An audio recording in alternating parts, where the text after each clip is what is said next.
This is lecture 20 of this RTS course on Christianity and the Enlightenment. We come now to the end of the road, and hopefully it's been a wonderful journey for you. It's been a lot of work for me, but I've learned a lot, and I have enjoyed it. My big regret, of course, is that I haven't been in class for half the semester with really a great group of students. This lecture, the title, comes from an excellent book by Yuval Levine entitled The Great Debate, Edmund Burke, Thomas Paine, and the Birth of Right and Left. And I'll be pulling from some of the insights in that book. Let me give you a brief biography of both men, and then we're going to compare and contrast their views together as a precursor of what we now see in the left and the right politically in our country and really in most parts of the Western world. Most Americans know Thomas Paine as the author of Common Sense. I was walking out the door this morning and said I was going to go give a lecture on Thomas Paine, and one of my sons said, "Common Sense, he wrote Common Sense." I said, "Yes, he did. What else do you know about him?" He said, I didn't learn anything else. And that's true for most of us. We know that his pamphlet, Common Sense, helped to galvanize the colonies for independence. He was a great proponent of democracy, the revolutionary cause in America and in France. Beyond that, most of us know very little about Thomas Paine. For all that he did with the cause of American independence, it might surprise some people to know Paine was not born in America, did not grow up in America. He was born on January 29, 1737, in the small English town of Thetford, Norfolk. He spent the first half of his life self-employed in various odd jobs, so again, not a man coming from great means. He was, among other things, a writer, and he dabbled in public affairs. Paine's life was, in the first half, generally unhappy. He was no great success in work. His first wife and child died during labor. So with Benjamin Franklin's help, Paine immigrated to America in 1774. And he quickly took the side of the revolutionaries. He volunteered for the military, served as a political advisor, became a war correspondent, and then a best-selling pamphleteer. So his most famous work, as we know, is Common Sense. It was not an exploration of Thomas Reid's theories on common sense, but again, it shows you how much in the air this phrase was and how important it was that the ideas comport with common sense. And in Paine's reckoning, much less philosophical, but just more ordinary. He saw himself as an ordinary man, which he was, writing to ordinary people, which he was, and he was incredibly successful at it. That was his knack. He became well regarded as the most prominent political writer on the side of the American Revolution. In 1791, he published Rights of Man, which was a direct assault on Edmund Burke. We'll see why in just a moment. He was personally involved in the French Revolution. They differed widely on their appreciation for the revolution in France, as we've seen throughout this course. It's by no accident the end of really the Enlightenment, the century, is the French Revolution, and from the French Revolution scatters various opinions to the right and to the left. The American Revolution would prove more consequential, perhaps in a nation state and politically, but as far as intellectually in response, the French Revolution was the one that everyone was talking about and would cast a long, long shadow. He helped to draft the 1793 Constitution in France. In 1794, he published Age of Reason, in which he launched a withering attack on Christianity. Age of Reason is a plea for secularism. In fact, it might disappoint some Christians who, yes, Thomas Paine, independence, Christian America, he was a fierce opponent of Christianity. He said, of all the systems of religion that were ever invented, there is none more derogatory to the Almighty, more unedifying to man, more repugnant to reason, more contradictory to itself than this thing called Christianity. During the Reign of Terror, he spent nearly a year in prison in Paris. When he returned to America in 1802, he often faced opposition for his criticism of George Washington and his opposition to Christianity. Basically, if you want to be unpopular in early America, don't like Christianity openly and don't like George Washington. Not a good combination. He died in New York in 1809. Edmund Burke. Let's say a little bit about him, and then we'll compare and contrast their views. Edmund Burke is often hailed, or perhaps despised, depending on your perspective, as the father of political conservatism. His fame is owing in large part to the 1790 book, Reflections on the Revolution in France. So this is before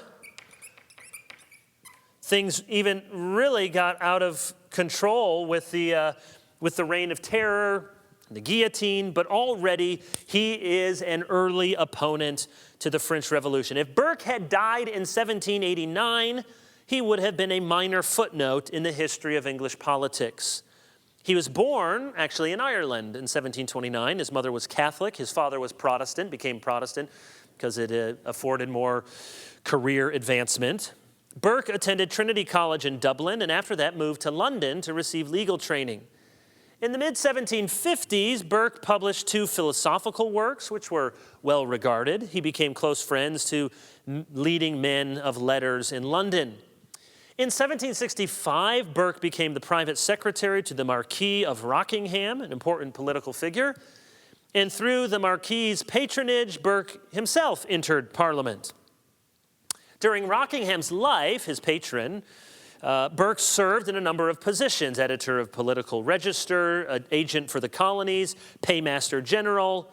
And when Rockingham died, Burke's fortunes turned, in large part because Burke was famous, and this is an incident very well known in English history and not so much in American history, famous for leading the impeachment proceedings against Warren Hastings, the man effectively in charge of India for the British, for the East India Company. Hastings was accused of poor administration, of personal corruption, and Burke was the one leading the prosecution against him. In the end, Hastings was overwhelmingly acquitted, seen as kind of an episode of national honor, and Burke's prosecution did not make him well liked in England. By the end of the 1780s, Burke was neither politically powerful nor personally popular. But 10 years later, by the time of his death in 1797, Burke's legacy would forever be tied to his vigorous defense of traditional British norms and institutions and his strong opposition to the revolution in France. His reflections were quickly reprinted in Britain and have been in print ever since. One could argue that no writer during the era of the French Revolution had a bigger impact on the English-speaking world than Edmund Burke has had. Almost everything in their divergent worldviews comes down to their understanding of human nature and human history. Simplifying here, and I commend to you again Levine's book. It's very well done and balanced, but their differing views of human nature and of human history. And this will spin out in a number of different directions. Let's just look at this quickly. For Paine, man is an individual, born equal, no debt to the past, no inherent authority in anything that has come before. So we need to return to the purity of nature, not to an earlier period in recorded human history. His is the social contract theory to the extreme. In fact, if you wanted to be critical of social contract theory, you could say, well, Paine is where you go when you bring it to its logical conclusion. He took the social contract theory to places that Locke certainly didn't take it, or most of the American founders didn't. Government is what we choose to be. Isn't that the Lockean liberalism, that it's the consent of the governed? And if it's what we choose to be, then we are in no debt whatsoever to those who have come before. So Paine, any sort of hereditary principle, that's almost the root of all evil.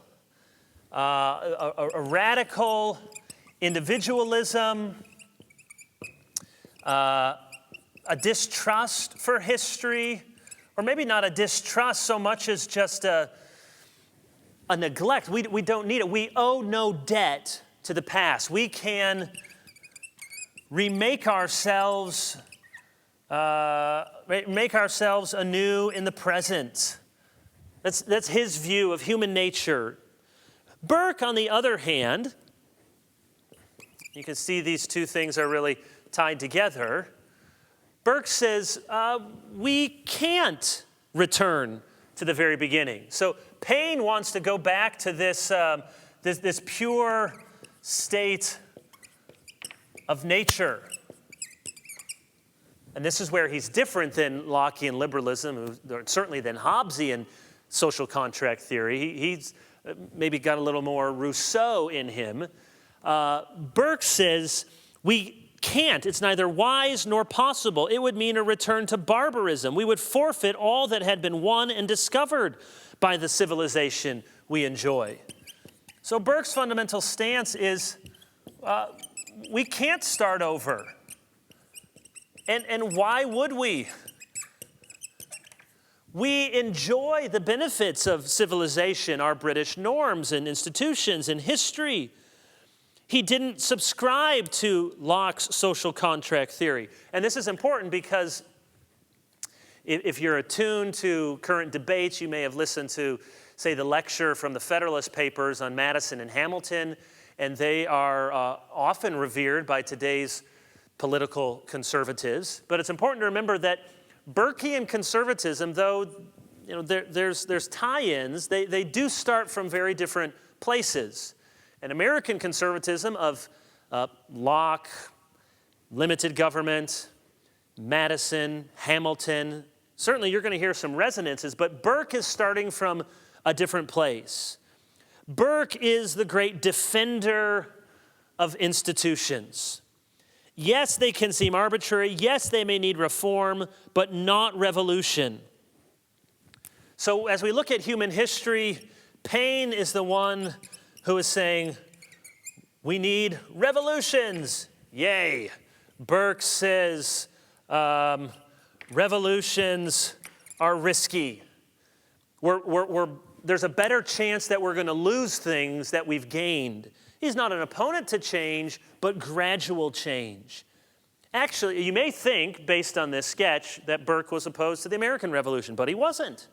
He generally supported the American colonies. He wanted peace, first of all, but he thought England had mismanaged, mistreated the British citizens. He was generally opposed to King George III. In fact, he says at one point, why are we having a German prince, because the Hanoverians came from Germany, a German prince lead the British people to fight other British people? This doesn't make any sense. Paine thought man was basically a rational animal. Tear down the regime and something better will arise in its place. Burke thought people were guided by passions and sentiments more than reason. So, again, Burke, human nature. People are fundamentally rational. Paine. People are fundamentally rational. Burke says people are fundamentally passionate. Now, he's using that in an 18th century way, not just fiery, though it could be that, but they're guided. Paine says, if you have a revolution, know what's going to come in its place? Something better, because people are rational and they're getting more reasonable, and we are in an age of great enlightenment. Burke says, people, most ordinary people, they're guided by their passions and by their sentiments. And so if you remove all of these mitigating, civilizing structures, you're going to come up with something worse, something more tyrannical. Burke said, we have an inheritance to maintain, practices we should be slow to discontinue, habits of culture and society we should preserve, or at least the default should be conserve. So again, you can see the birth of left and right. Fundamental, and you see it in the language that we even use, fundamental to Paine's vision is a belief in progress. People are getting better, we know more, we have accomplishments, we're rational, we remove the superstitions of reason, we can expect equality, and so the aim is progress. Where Burke, his fundamental default is to conserve. Now, Paine wouldn't think that everything new is going to be better, and Burke doesn't think that everything old is right. Some things need to change, but there's a different bent and inclination. Paine, you might say, is the belief in nature over history, where Burke is the belief in history over nature. So with Paine, history has no, we don't owe anything to history, has no allegiance over us. Nature can dominate over history. Burke says that's not the way things really work. We're all embedded in a history. So this leads to different views on equality, for example. Paine, not surprisingly, wanted a radical equality, eliminate difference. Burke thought this was a monstrous fiction. Peace, prosperity, stability should be the goal of politics before equality. And don't you hear there the difference? Even today, are you a progressive or are you a conservative? Is the goal, the fundamental goal of government, you say government's been successful when we can look around and see the elimination of inequality. Well, that's more Paine. For Burke, we can see that the government has been successful when there's stability, when there's peace, when there's relative prosperity. Now, that may come with it different positions, different ranks, different inequalities, but they're aiming at different things. Burke was not opposed to equality as such. That was still an important word to almost everyone in these discussions at the end of the 18th century, but he questioned whether every kind of equality was good. He defended what we would call a chivalrous order, where certain habits of honor and dishonor shape how men and women relate. Honor and dishonor shapes how rulers and the ruled relate. One of the most criticized sections in Burke's reflections is this dramatic eulogy to Marie Antoinette, the last queen of France before the Revolution. He talks about seeing her in this glittering, delightful vision. Of course, that made him look very silly later on. Burke affirmed the importance of Christianity, though it should be said in utilitarian terms. We don't want to make Burke out to be some great hero of evangelical Christianity. He was the one, but he said Christianity is useful. It's good for the ordering of the state and society. Paine wanted nothing to do with Christianity. Here's Paine, quote, "I believe in one God and no more, and I hope for happiness beyond this life. I believe in the equality of man, and I believe that religious duties consist in doing justice, loving mercy, and endeavoring to make our fellow creatures happy." Sounds very relevant, contemporary. He goes on, "I do not believe in the creed professed by the Jewish church or the Roman church, by the Greek church, by the Turkish church, by the Protestant church, nor by any church that I know of. My own mind is my own church. That could be a blog today. He wanted a revolution in religion. He didn't believe in inspiration, at least not in any traditional sense. Paine has this section, he says, okay, if God spoke to you, fine, you can take it as God's word, but I don't have to take it as my word. So Moses, you got the 10 Commandments, they're the 10 Commandments for Moses. But after that, it's not God's word, it's just Moses' word. So he had no theory of revelation as Christians understand it. He believed if you want to have God, that's fine. He was, probably more of a deist than an atheist. He thought Jesus was a virtuous man, but Christianity was just souped up heathen mythology. So they have very differing views of religion and Christianity in particular. So for Burke, useful, necessary, and for Paine, it is, a pain. It is a hindrance to what we're really trying to accomplish. Paine trusted government to a degree because he trusted ordinary people. That may sound strange. He's the great champion of democracy, and he certainly didn't want hereditary government, but he thought people needed just basic raw intelligence. And raw intelligence was distributed just randomly across the spectrum of people. And so anyone could rule about as well as anyone else without a knowledge of history or philosophy. Burke, on the other hand, didn't think everyone was equally fit to govern. You can see here, this whether you're a conservative or not, this gets dicey because sort of the American spirit is usually almost anti-intellectual at times, certainly anti-elitist. Anybody, kick the bums out. It's probably the common person is going to do a much better job ruling than someone of sophisticated education. Well, that's very much Paine's idea. Burke says, look, not everyone has the same advantages of history and education and upbringing.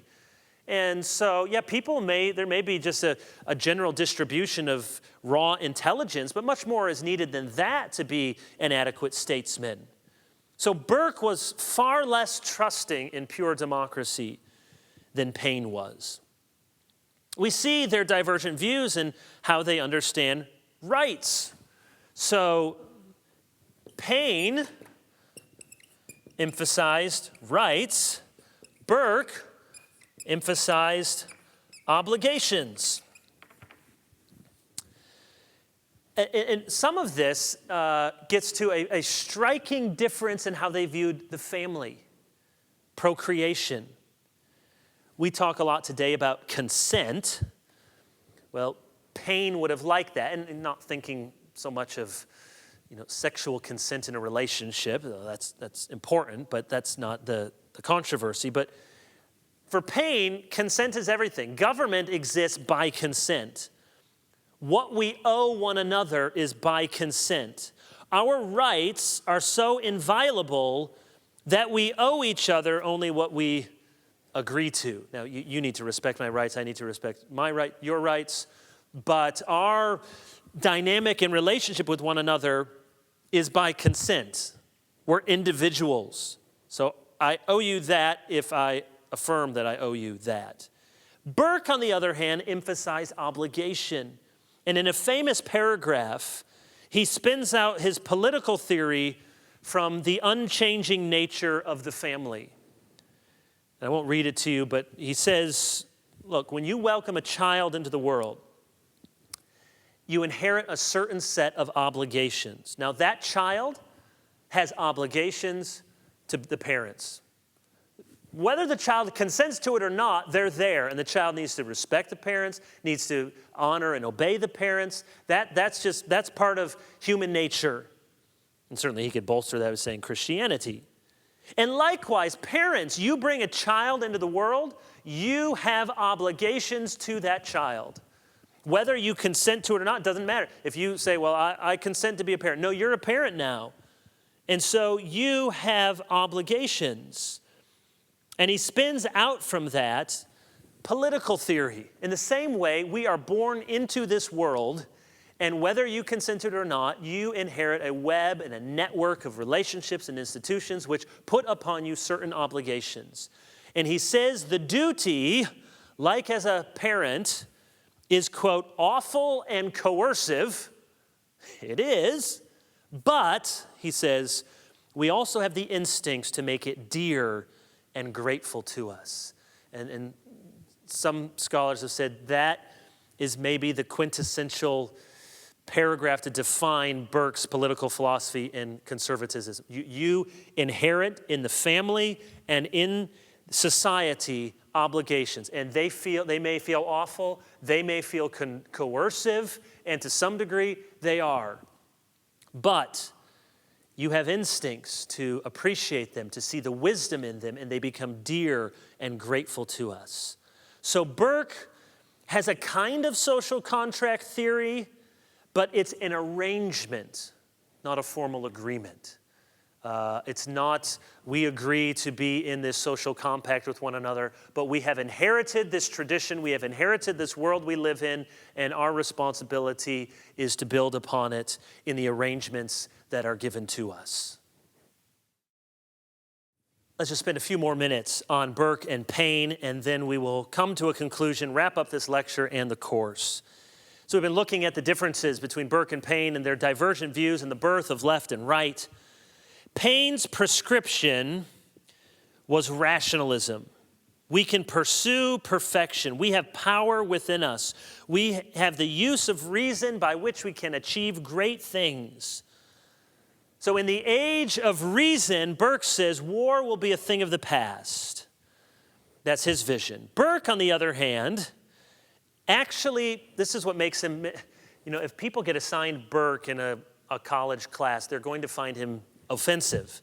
He actually praises prejudice. Now, he doesn't mean bigotry toward individuals, but prejudice as a preference for what has been tried, for what has been useful.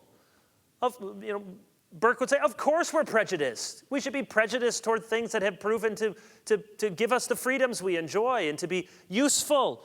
No, we don't come to our decisions with some sort of blank slate or as if we are in the state of nature. That's not possible. We will always have war with us, Burke says, but we can mitigate its recurrence and its effects if we learn from our own history and institutions. So here you see a constrained versus the unconstrained vision. If we are sufficiently enlightened, we shouldn't have war.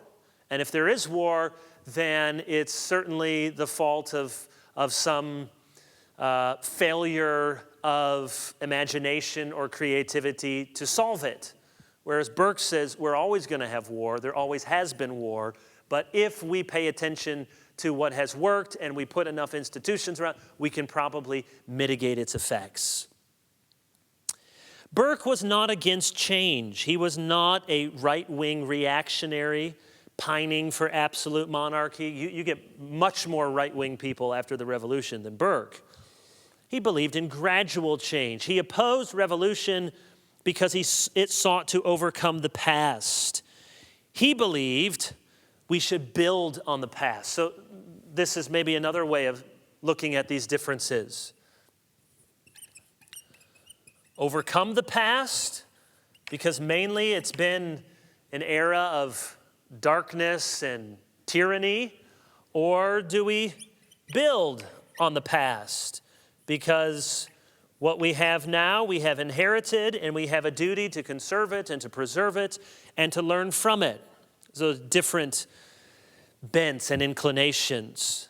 Burke looked at the so-called Glorious Revolution of 1688. Remember, it brought in the Dutch monarchs into England, and they called it the Glorious or the Bloodless Revolution. Well, Burke called it, quote, a revolution not made but prevented. So it was called a revolution. He said it actually wasn't a revolution, it prevented a revolution. Burke leaves us in a place of some ambiguity. Most Westerners celebrate an awful lot of what was achieved and dreamed up with the moral philosophy of the 18th century. Government by the consent of the governed, individual rights, social equality. Burke says, well, all of that may be good on paper, but in practice, we are born into a society that already exists. We inherit a web of social connections and obligations, whether we like it or not, and we are radically unequal in all sorts of ways.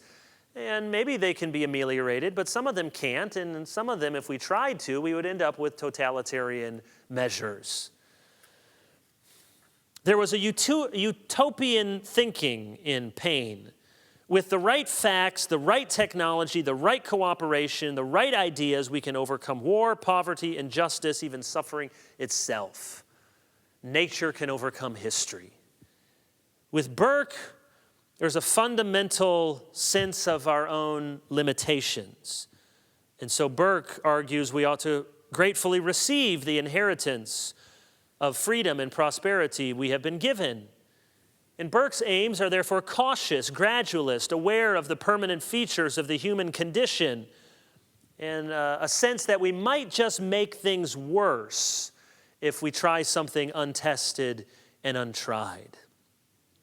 So there is fundamental ambiguity. Even if you think of yourself as a conservative or a progressive, there's probably elements, certainly progressive vision relates more with Paine, conservative to Burke, but there's still elements in each of their thought that enough to make anyone uncomfortable. And it's just a reminder that we can never completely put ourselves back into the past, even as we want to learn from it and we want to understand our present controversies and how they have origins and ideas that have gone before us.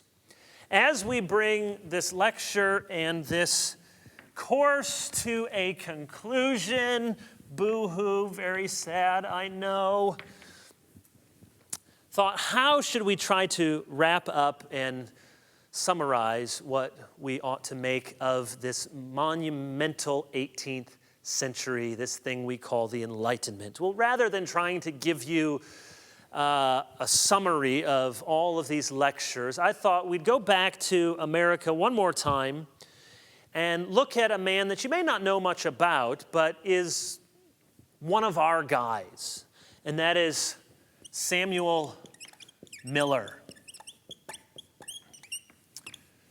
Samuel Miller, a Presbyterian pastor, 1769 to 1850, and he gives us a unique and historical view from the beginning of the 19th century as a Christian, confessional, Reformed, Presbyterian pastor, Christian, looking back on the 18th century.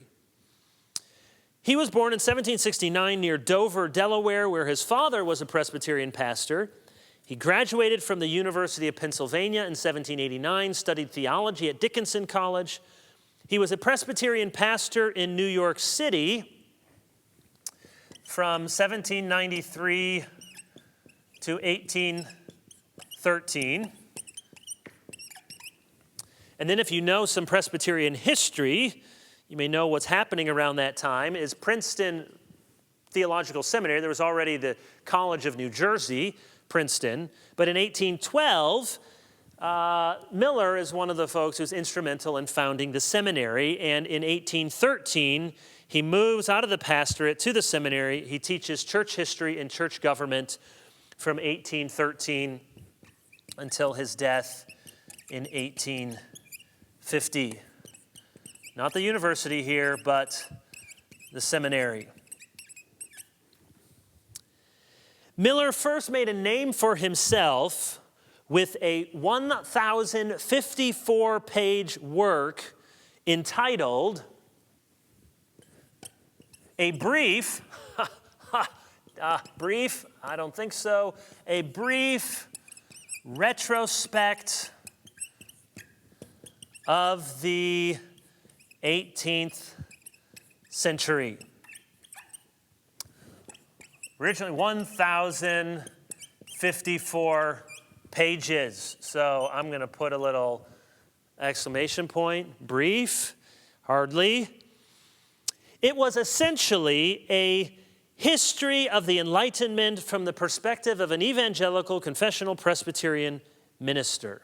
And he tried to cover every topic. Now, unfortunately, he deliberately put off three things, he says: the science of theology, the science of morals, and the science of politics. Well, those would be the most three I'd like to hear, but he didn't get to. But what he did survey is remarkable. Here are his chapter titles in volume 1. Mechanical philosophy, chemical philosophy, natural history, medicine, geography, mathematics, navigation, agricultural, mechanic arts, fine arts, and physiognomy, which is learning about a person's character based on their facial features and expressions. Volume 2 is equally impressive. Philosophy of the human mind, classical literature, oriental literature, modern languages, philosophy of language, history, biography, romances and novels, poetry, literary journals, political journals, literary and scientific associations, encyclopedias, education, and nations lately becoming literary, which he says are Russia, Germany, and the United States. They've lately entered into the world of producing their own literature. Now, this was back when you almost could comprehend everything that there was to know, or at least every knowledge that was at your disposal. Amazingly, this massive work of intellectual history began as a sermon. Okay, I wouldn't do that, but this began as a sermon. At the beginning of 1801, Miller decided he wanted to preach not just a message on the new year. That might be common, sort of, it's a new year, let's reflect on the old year. But he said 1801, we are in a new century. And so he wanted to reflect on the previous century. And from that grew this massive work published in 1803. Now, to understand what Miller did, he's very honest in the beginning that he's not read deeply of all of these different genres. He's dabbling, synthesizing, generalizing. In fact, he doesn't have access to many of the first-hand primary sources, but he's read secondary sources and he's culled from them and put them together. So he basically says, forgive me if this turns out to, I'm wrong about some things. It's a general work, but it's still amazing that anyone would try and somewhat successfully cover the landscape of all of those topics in the 18th century. It's mind-bogglingly comprehensive. Now, Miller does not uniformly praise the intellectual developments of the 18th century. He's often critical of errors as he sees them. For example, Berkeleyan idealism does not come in for a very good treatment from him. But on the whole, he is bullish on the 18th century and does not hesitate to applaud genius and improvement wherever he finds it. Here's what Miller writes in the preface. Should any reader be offended by the language of panegyric, which is frequently bestowed on the intellectual and scientific endowments of some distinguished abettors of heresy or of infidelity, he is entreated to remember that justice is due all men. A man who is a bad Christian may be a very excellent mathematician, astronomer, or chemist. And one who denies and blasphemes the Savior may write profoundly and instructively on some branches of science highly interesting to mankind. It is proper to commiserate the mistakes of such persons, to abhor their blasphemy, and warn men against their fatal delusions. But it is surely difficult to see either the justice or utility of withholding from them that praise of genius or of learning which they are fairly entitled. That's really a remarkable paragraph.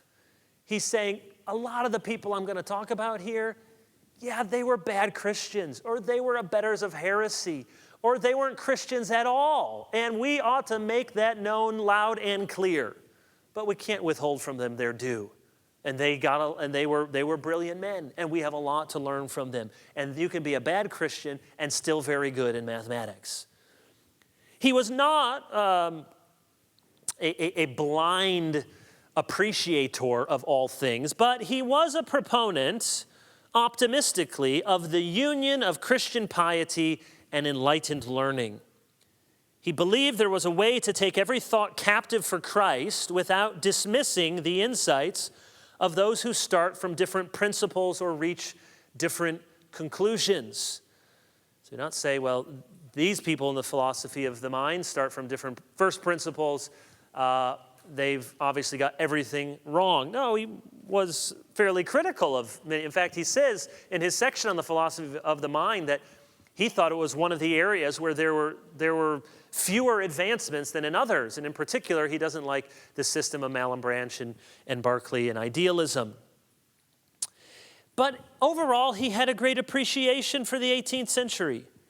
He notes in the introduction that, quote, men have always been unduly disposed to consider their own times as distinguished above all others by remarkable events.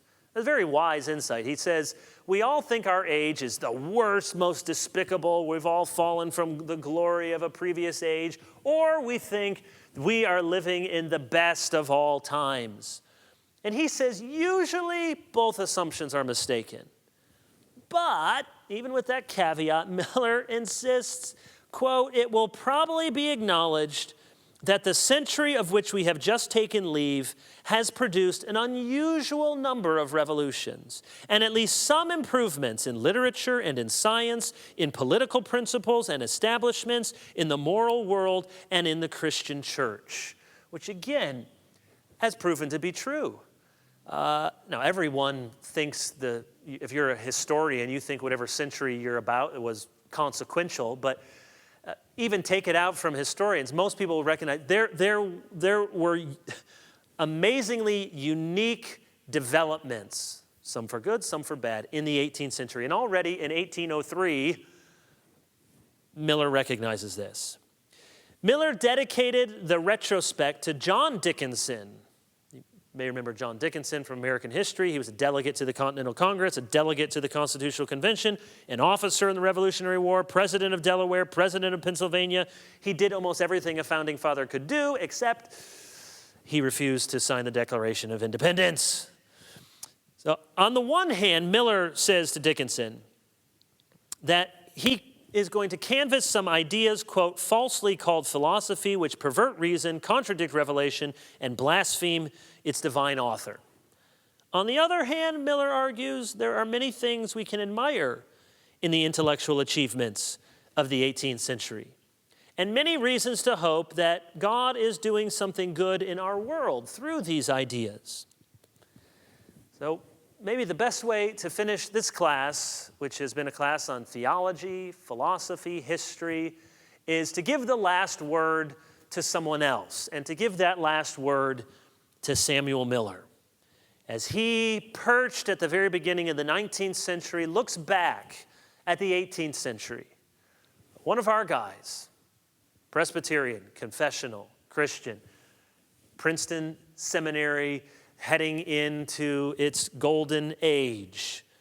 I'll give to Miller the last word, not only as an insight into his entire project, but as a fitting summary for this course on Christianity and the Enlightenment. He says, those who, like yourself, contemplate every department of human affairs through the medium of Christian principles, while they see much to deplore, see also much to approve and admire in the history of science for the last age. What effect the knowledge bequeathed by that age may have on the harmony, virtue, and happiness of mankind in the one on which we have entered is known only to infinite wisdom. Let us, however, indulge in favorable anticipations as long as we can. In all events, we are assured that this, as well as the other fruits of human genius and activity, will be made conducive to the welfare of the good in a more enlightened and a more happy world.